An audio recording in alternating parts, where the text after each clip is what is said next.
और इसके साथ साथ सरसों का साग और मकई की रोटी, इसका तो जवाब ही नहीं है।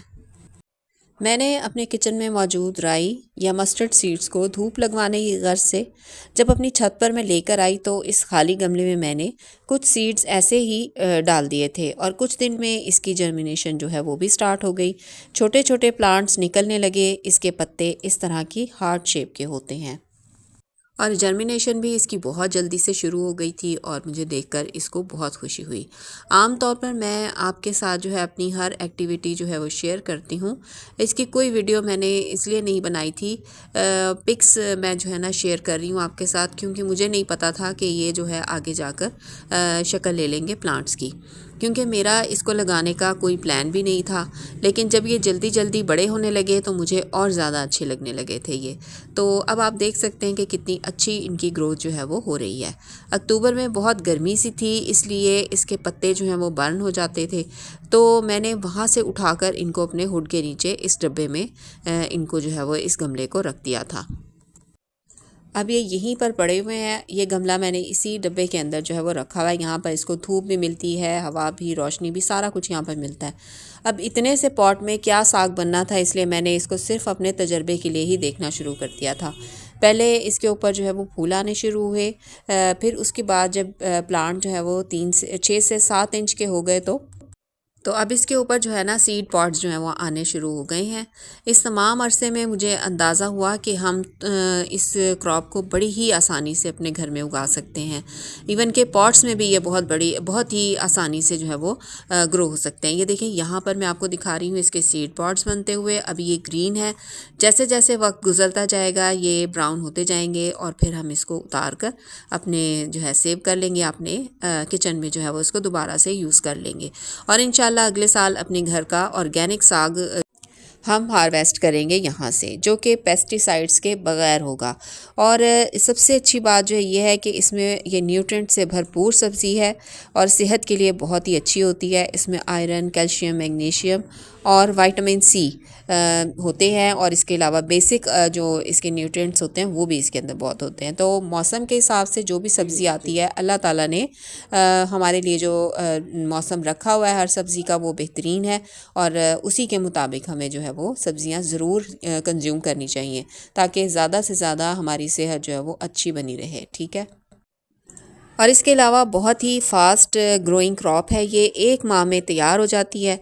जैसे हम पालक के पत्तों को ऊपर से हार्वेस्ट कर लेते हैं, इसी तरह हमने इसको भी जो है वो जब तक इसके ऊपर फूल नहीं आते उससे पहले हमने इसको हार्वेस्ट कर लेना होता है, इस्तेमाल कर लेना होता है। फिर जिस नीचे से जो है ना दोबारा से इसकी दूसरी ग्रोथ जो है वो आना शुरू हो जाती है। ज़्यादा फर्टिलाइज़र की भी इसको ज़रूरत नहीं होती, बल्कि थोड़े से सीड्स लगाने में ही जो है काफ़ी सारे ये हमारे पास जो है वो पौधे बन जाते हैं। मैंने अपनी बड़ी क्यारी में भी ये सीड डाले थे, लेकिन वहाँ पर जो है ये सीड्स जो है वो ज़्यादा नहीं उगे, क्योंकि ये जो सीड थे ना एक दूसरे के ऊपर चढ़ गए थे, इसलिए वहाँ पर पौधे जो हैं वो अपनी ग्रोथ जो है वो सही से नहीं कर सके। इस गमले में इनकी ग्रोथ इसलिए हो रही है कि इसमें बहुत कम सीड जो थे वो मैंने डाले थे। अगले साल ये गलतियाँ इंशाल्लाह मैं नहीं करूँगी और फिर क्या होगा कि ज़्यादा से ज़्यादा हार्वेस्ट जो है वो हम लेंगे इसी जो है ना पॉट्स में लगाकर या फिर क्यारी में लगाकर। जो जो कुछ हम इस साल एक्सपीरियंस कर रहे हैं, अगले साल हम वो जो है वो दोबारा से करेंगे अटैम्प्ट और फिर दोबारा से हम ये लगाएंगे इसको और अच्छी हार्वेस्ट हमें मिलेगी इंशाल्लाह। मिट्टी के अलावा हम इनके सीड्स को सॉइल के बगैर भी उगा सकते हैं। छोटे छोटे कंटेनर्स में इनको माइक्रो ग्रीन्स के तौर पर उगाया जा सकता है। इस तरह इनकी अफादियत में और ज़्यादा इजाफा हो जाता है और ये खूबसूरत भी बहुत ज़्यादा लगते हैं।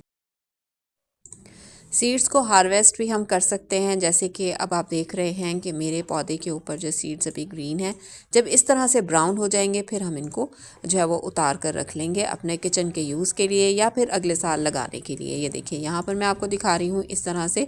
जब हम इनको नहीं उतारेंगे, फूलों को जो है वो बनने देंगे, तो फूलों के फ़ौरन बाद ही इसके ऊपर इस तरह से सीड पॉट्स बनना शुरू हो जाएंगे।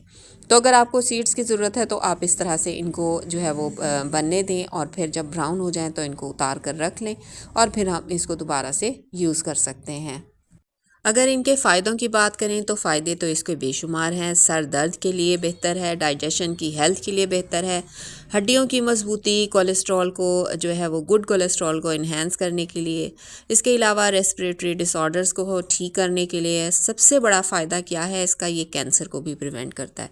तो बहुत ही ज़्यादा फ़ायदे हैं इसके, जितने ज़्यादा आपको बताने शुरू करें तो आपके लिए जो है ना वक्त कम पड़ जाएगा, वीडियो कम पड़ जाएगी। तो काफ़ी सारे फ़ायदे हैं इसके।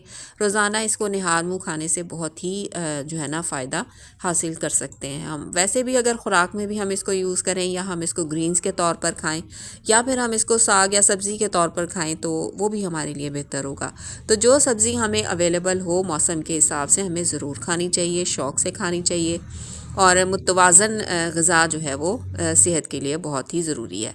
तो जितना भी हो सके अपनी ग़िज़ा को बेहतर बनाएं। सब्ज़ियाँ, फल और फ्रूट्स वगैरह सारा कुछ ये हमें जो है वो ज़रूर खाने चाहिए, ताकि हमारी जो हेल्थ है वो बेटर रहे, बहुत अच्छी रहे, और हम अपने रोज़मर्रा कामकाज बहुत अच्छे से कर सकें।